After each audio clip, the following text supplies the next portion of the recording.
Bonjour tout le monde, j'espère que vous allez bien. Bon, qu'est-ce qu'on va voir aujourd'hui? Le discours direct et le discours indirect. Voyons l'exemple. Il a dit, deux points, je vais bien aujourd'hui, pour le discours direct. Pour le discours indirect, il a dit qu'il allait bien ce jour-là.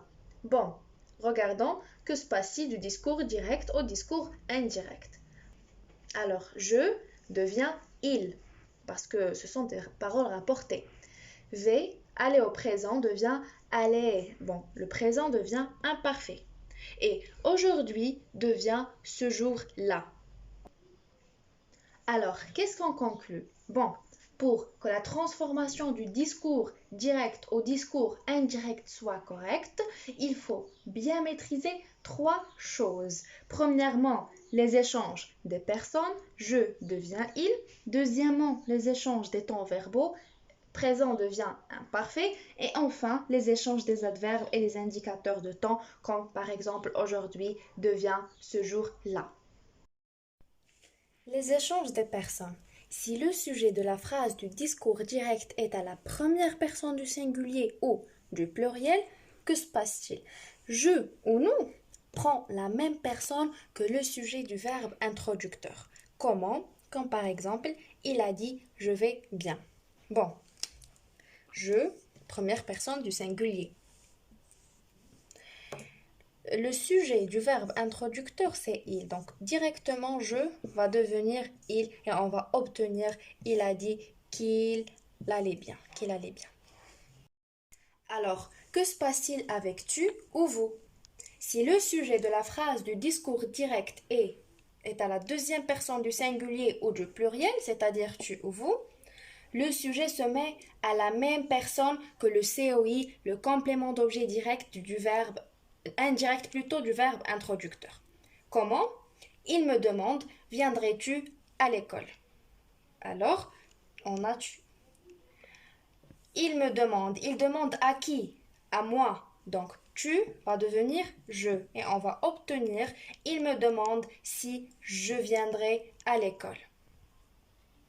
Alors, si le sujet de la phrase du discours direct est à la troisième personne du singulier ou du pluriel, aucun changement ne s'opère.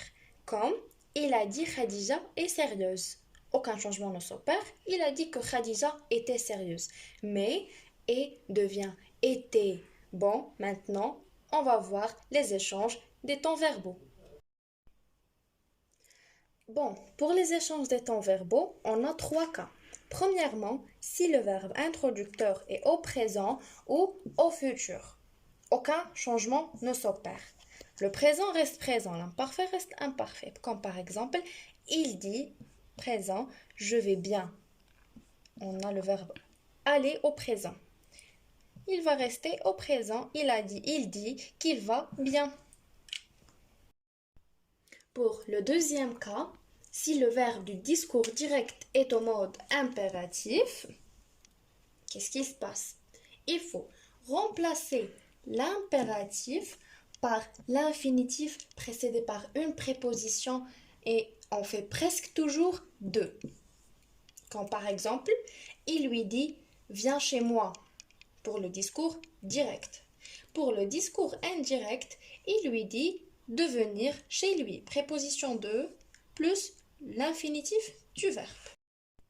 Alors, pour le troisième cas, quand le verbe introducteur est un temps du passé n'importe lequel et que le verbe du discours direct est au présent ou à l'imparfait, lors du passage du discours direct au discours indirect, le temps du verbe est à l'imparfait. Donc, le présent devient imparfait et l'imparfait reste imparfait.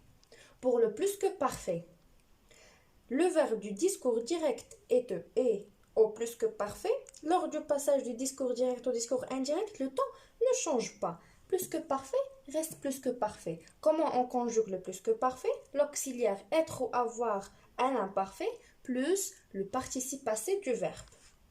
Pour le passé simple ou le passé composé, le verbe du discours direct est au passé simple ou au passé composé.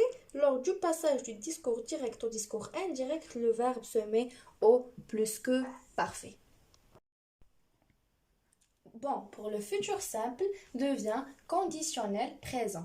Comment on conjugue le conditionnel présent? C'est tout à fait normal. Le radical du futur simple plus la terminaison de l'imparfait.